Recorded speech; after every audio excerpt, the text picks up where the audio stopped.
आपने मुझे महान संख्या 16 और 31 पे बोलने का मौका दिया। मैं आपका शुक्रिया अदा करना चाहता हूं, धन्यवाद देना चाहता हूं। सभापति महोदय, जैसे ही राजस्थान के अंदर 2018 में कांग्रेस की सरकार बनी और सरकार बनते के साथ ही मैं ये कह सकता हूं कि मुख्यमंत्री अशोक गहलोत ने सामाजिक न्याय को अपना पहला फर्ज समझा और आम आदमी के लिए काम करने की शुरुआत 2018 में नींव रखी और 2019 जनवरी में आते ही घोषणा की कि जिस भी आदमी को पेंशन मिलती थी, जिसको 500 रुपए पेंशन मिलती थी उसको 750 मिलेगी, 750 मिलती थी उसको 1000 मिलेगी और 1000 मिलने वाले को 1500 मिलेगी। अगर सामाजिक न्याय की शुरुआत हुई तो राजस्थान में 2019 में कांग्रेस की सरकार बनने के साथ साथ शुरू हुई। मुझे खुशी है इस बात की यहां ये बताते हुए कि देश के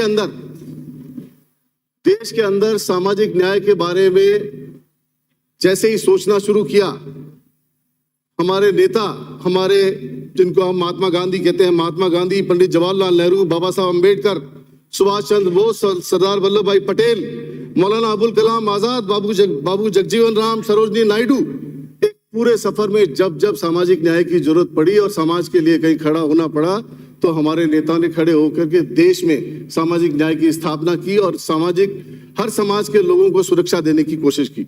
मैं ये कह सकता हूं कि राजस्थान के अंदर हमारे मुख्यमंत्री ने कहा सरकार बनते के साथ ही कि मैंने एक सपना देखा है, मैंने उस गरीब आदमी के लिए सपना देखा है जिस आदमी को राशन नहीं मिलता, जिस आदमी को अनाज नहीं मिलता। ऐसी स्थितियां थी 2018 तक।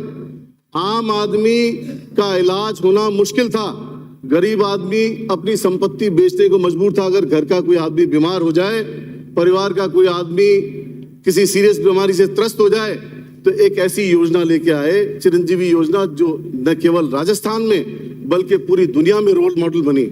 और मुझे खुशी है यहां बताते हुए कि आज इसके बेनिफिशियरी 30 लाख से ज्यादा राजस्थान के बाशिंदे इसके बेनिफिशियरी हैं। और ये स्कीम, मैं ये चाहता हूं, ये हमारे प्रतिपक्ष के नेता सुन रहे हैं, इतनी जबरदस्त स्कीम, इनको साथ देना चाहिए, हाँ भरनी चाहिए और केंद्र सरकार को गुहार करनी चाहिए कि इस स्कीम को पूरे हिंदुस्तान में लागू करें ताकि समाज के अंदर न्याय की स्थापना हो, आम आदमी को बीमारी के अंदर इस बीमारी का फायदा मिल सके। ऐसी स्कीम जिसमें हमने शुरुआत करी तब हम 10 लाख तक की बीमारी कवर करते थे सभापति महोदय, और आज इस बजट के अंदर जो बजट सच चल रहा है उसके अंदर 25 लाख रुपए तक की घोषणा की।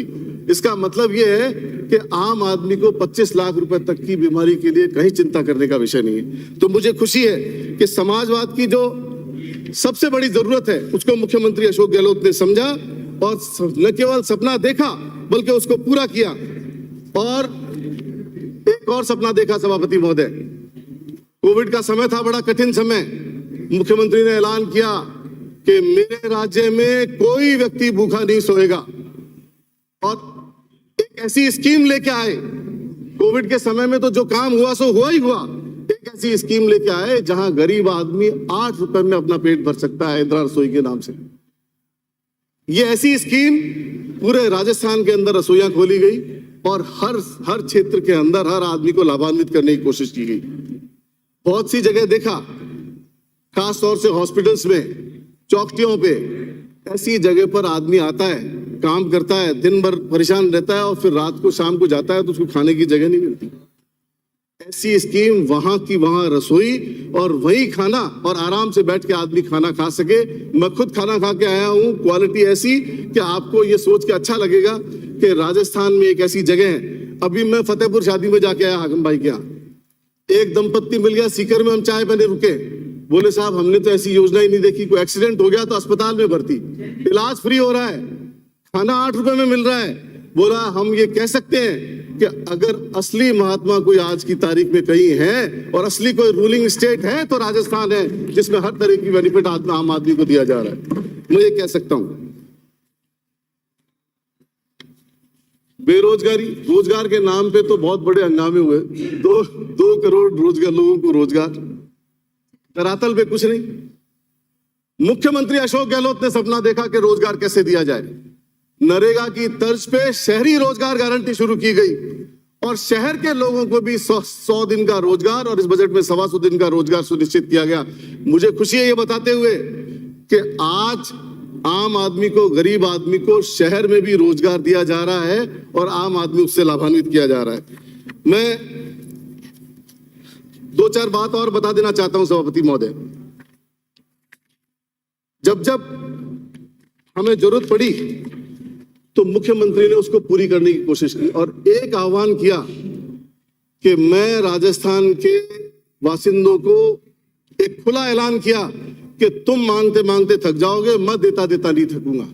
और इसी तर्ज पर राजस्थान में काम करने की कोशिश की। मैं यहाँ पर हमारे मंत्री महोदय बैठे हैं, कुछ इश्यूज के ऊपर जो नए इश्यूज अभी डेवलप हो गए, उन इश्यूज के ऊपर मैं इनका ध्यान आकर्षित करना चाहता हूं। आज शहरों के अंदर एक बड़ी ज्वलंत समस्या है। बहुत सारे ई रिक्शा चालक हैं और अलग अलग जगह से आते हैं, बड़े शहरों के अंदर मजदूरी करते हैं। कोई राजस्थान के अंदर किसी शहर से आता है, कोई राजस्थान से बाहर से आता है। हमारे पास में उनकी सुरक्षा, उनकी गारंटी, उनके न्याय के लिए कोई योजना नहीं है। मैं ये चाहता हूं कि जब भी हम, एक पूरी लिस्ट है मेरे पास में, हम इस बारे में चर्चा करें तो हम ये ध्यान से देखें कि किस वर्ग को सबसे ज्यादा जरूरत है, कौन सा वर्ग वंचित है, और वंचित वर्ग को हम ज्यादा से ज्यादा सर्व करने की कोशिश करें।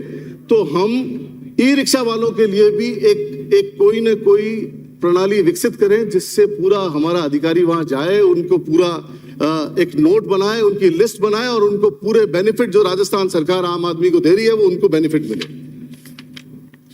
सभापति महोदय, सेम जो स्ट्रीट वेंडर है उनके साथ भी यही प्रॉब्लम है। इसी तरह चौकटी पे जाने वाले मजदूर हैं, उनके साथ भी यही प्रॉब्लम है। आजकल डेस्टिनेशन वेडिंग का चलन है। जयपुर में बहुत सारी शादियां होती है, टेम्परेरी वेजेस के ऊपर लोग बाग काम करते हैं। उस वर्ग को भी इन सारी स्कीम्स की बहुत सारी जरूरत है। और घरेलू काम करने वाली महिलाओं की, तो मैं मंत्री महोदय आपसे गुजारिश करना चाहता हूं, इन कम्युनिटीज को टारगेट करके अधिकारियों को इंस्ट्रक्शन दिए जाएं कि इनके कैंप लगाएं, इनका फिगर बनाएं, इनका नंबर बनाएं और इनको ज्यादा से ज्यादा बेनिफिट देने की कोशिश की जाए। कच्ची बस्ती में रहने वाले लोग, सभापति महोदय, पिछले टेन्योर में हमारे राजीव गांधी आवासीय योजना के नाम से हमने आवासीय योजना बनाई और बहुत सारे फ्लैट बनाए। 1800 फ्लैट मेरी कॉन्स्टिट्यूंसी में बगराना में भी बने। क्योंकि उस स्कीम का नाम राजीव गांधी योजना था, इन्होंने अलॉट नहीं किए पूरे 5 साल। पूरे 5 साल फ्लैट बन के ऐसे ही पड़े रहे और एक फ्लैट अलॉट नहीं किया। और जब हम अलॉट करने लगे तो कभी सेंटर से चिट्ठी, कभी चरागांव वालों से चिट्ठी, कभी किसी से चिट्ठी और व्यवधान उत्पन्न किए गए। लेकिन मुझे खुशी है मुख्यमंत्री अशोक गहलोत ने इस मर्म को समझा और आज हम उन 1800 परिवारों को फ्लैट अलॉट करने की स्थिति में है और हम अलॉट करेंगे। तो मुख्यमंत्री के मन में आम आदमी के प्रति पीड़ा है कि हम उनको कैसे ज्यादा से ज्यादा फायदा दे सकते हैं, उसकी कोशिश हमारी की जा रही है।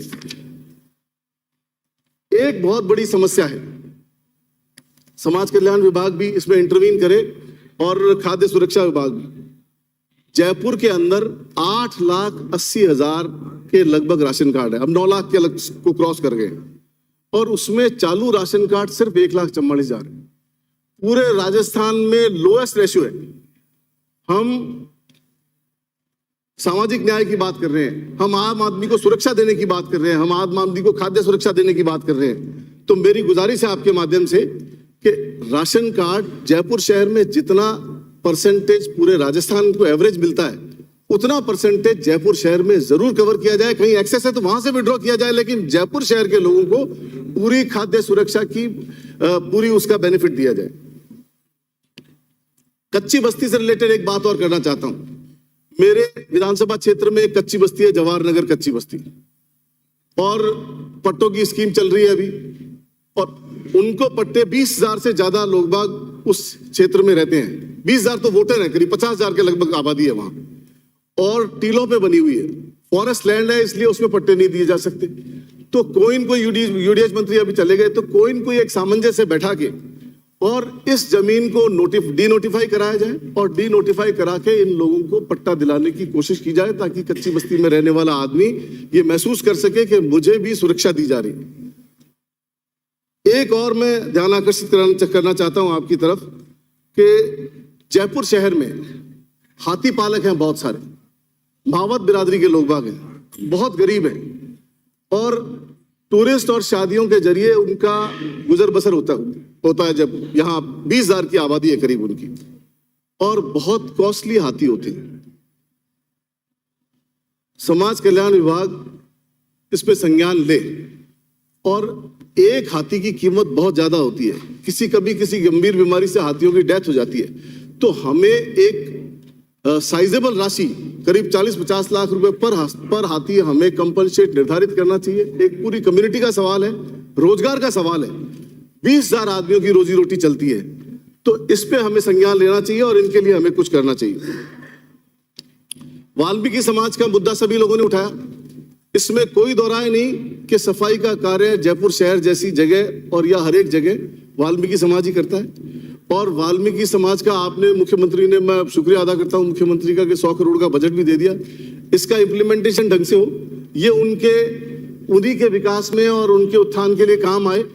और जिस तरह की जरूरत है आज, अभी मेरे साथी विधायक ने भी बोला और अभी सभापति महोदय आपने भी कुछ इस बारे में प्रकाश डाला, तो मैं ये कह सकता हूं कि इस मामले के अंदर एक गहन चिंतन की जरूरत है कि जो आदमी सफाई करता है और जिस हालत में रहता है, तो उनके लिए इस कोर्स का एक कमेटी बना करके इस कोर्स का खर्चा किया जाए, ताकि उससे उनका डेवलपमेंट हो सके। जब किसी अप्राकृतिक स्थिति में उनकी बीमारियां लग जाती है, मौत हो जाती है, तो उनके परिवारों को इससे फायदा मिल सके। दूसरा, सफाई के प्रति जो आदमी पहले नियुक्त हो गए और आगे नियुक्ति दी जाए, तो ये मेरिट देख के दी जाए कि सफाई कर्मी है या नहीं है, वाकई सफाई करेगा नहीं करेगा, बल्कि वाल्मीकि समाज को इसमें प्रायोरिटी दी जाए।